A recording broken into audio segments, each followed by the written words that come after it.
नमस्कार दोस्तों, AB classes YouTube channel में आप सभी का स्वागत है। आज का सब्जेक्ट है इंडस्ट्रियल इंजीनियरिंग एंड एर्गोनॉमिक्स और जिसके अंदर आज हम लोग समझेंगे पीएमटीएस। ये पीएमटीएस क्या होता है, इसका फुल फॉर्म क्या होता है, क्या इसका मतलब होता है, सब कुछ समझेंगे। लेकिन समझने के लिए आपको ध्यान से सुनना होगा और वीडियो उसके लिए पूरा देखना पड़ेगा, तभी समझ में आएगा। तो चलते हैं, स्टार्ट करते हैं। तो अब आप लोग ध्यान से सुनेंगे। सबसे पहले पीएमटीएस का जो फुल फॉर्म होता है pre determined motion time system. क्या होता है? Pre determined motion time system. सबसे पहले फुल फॉर्म हमें याद कर लेना। फिर यदि हम लोग समझें कि पीएमटीएस का मतलब क्या होता है और क्या हम लोग समझने वाले हैं, तो यहां पर जो पीएमटीएस का मतलब है कि जो भी हमारे वर्कर हैं, जैसे हम लोग मानव बोलते हैं, इसके हिसाब से जो भी इसमें थ्योरी लिखी है, उसकी जो गतिविधि है, गतिविधि का कहने का मतलब होता है जो भी एक कंपनी में यदि कोई वर्कर काम कर रहा है तो दिन भर में जो उसकी काम करने का जो भी वहां पर फ्लो है, चाहे वो हो सकता है एक जगह बैठ के काम कर रहा हो सकता है किसी मशीन को चला रहा हो सकता है एक जगह से दूसरी जगह किसी सामान को ले जा रहा हो सकता है कोई लोडिंग अनलोडिंग कर रहा है सामान को। तो इस तरह के जितने भी टाइप्स के किसी कंपनी के अंदर या कोई अदर जगह भी हो सकती है, वहां पर जो काम करता है उसके समय को निर्धारित करने के लिए हम लोग ये सिस्टम लागू करते हैं। इसे हम बोलते हैं PMTS, predetermined motion time system. इससे होता क्या है, जो भी वर्कर है उनकी कार्य क्षमता का पता चलता है, क्योंकि बहुत सारे काम है जो रिपीट होते रहते हैं। उससे एक स्टैंडर्ड टाइम भी निकल कर आता है कि एवरेज किसी मशीन पर इतना काम किया जा सकता है। तो इस तरह इसके बहुत सारे फायदे होते हैं और कुछ इसके डिसएडवांटेज भी हो सकते हैं। लेकिन पीएमटीएस क्या होता है ये आपको समझ में आ गया होगा।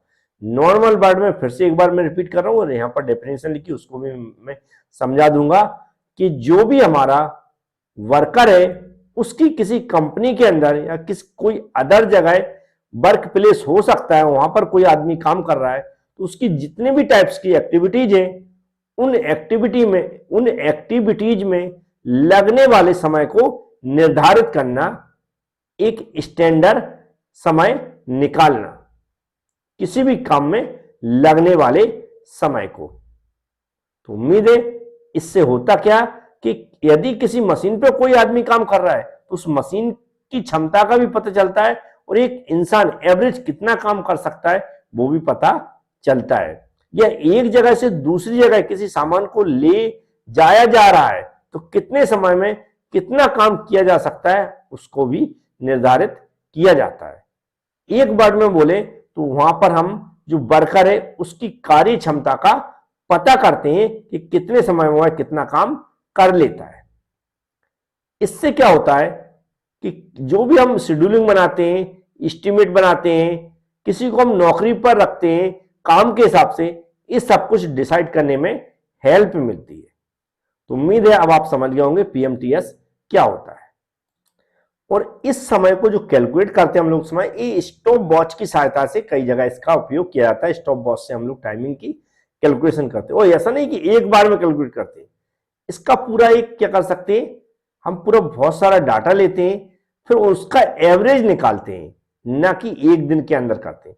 महीनों में, 6 महीने में, ये हो सकता है एक साल में एक स्टैंडर्ड डाटा को हम तय कर पाते हैं, वो भी हम डिफरेंट टाइप्स के वर्कर पर एक्सपेरिमेंट करके। इसके फायदे बहुत बड़ा होता है। एक तो क्या होता है, जो हम स्टॉप वॉच में क्या होता है, जब फिर हमें जो बहुत सारे ऐसे काम है जो रिपीट होते हैं, रिपीट होने वाले कामों में स्टॉप वॉच की जरूरत नहीं पड़ती, क्योंकि हम उसका पूरा एक्सपेरिमेंट कर चुके हैं और हमने एक स्टैंडर्ड डाटा निकाल लिया है, एक एवरेज टाइम निकाल लिया है कि इस काम को करने में इतना समय लगेगा। तो वहां पर फिर जो स्टॉप वॉच से गलतियां हो सकती हैं उसको वहां से क्या कर सकते हैं, मिनिमाइज कर सकते हैं। इसका सबसे बड़ा फायदा, जो सबसे बड़ा फायदा होता है वो प्रोडक्शन में मिलता है, जिससे हम पहले से किसी को, जब भी हमारे पास कोई ऑर्डर आता है तो पहले से हम डिसाइड कर पाते हैं, किसी को बता पाते हैं कि हम इसको कितने समय में प्रोडक्टों को बना के दे पाएंगे। डिजाइनिंग वगैरह है, इन सब में भी मदद मिलती है जब हम लोग उसमें डिसाइड करते हैं। तो ऐसे बहुत सारे फायदे होते हैं, ये सब मैंने पीडीएफ में लिख दिया है, डिसएडवांटेज भी लिख दिया, बहुत कुछ लिख दिया है। लेकिन जब हम किसी के बारे में कुछ समझ लेते हैं तो फिर जो आप पढ़ेंगे तो बहुत अच्छे से आपको समझ में आ जाएगा। थ्योरी है वो बहुत इजी थ्योरी है, जिसको हम पढ़ने से भी समझ सकते हैं, लेकिन पढ़ने से कई बार हमें डाउट रहता है कि हम लोग क्या पढ़ रहे हैं। तो वहां पर जो आपने वीडियो अभी देख लिया है, इसका डायरेक्ट फायदा मिलेगा जब भी आप किसी भी बुक से पढ़ेंगे पीएमटीएस या कोई अदर टॉपिक। तो उम्मीद है आपको समझ में आ गया होगा कि हम लोग यहाँ पर पीएमटीएस में हमें क्या लिखना है, और उतना ही लिखना है जितना पूछा जाए। यहाँ पर डेफिनेशन को भी वैसे मैं लिख दिया है, तो उस डेफिनेशन में भी मैं वही सब कुछ लिखा जो मैं यहाँ पर समझा चुका हूँ। उम्मीद है समझ में आया होगा। Thank you friends.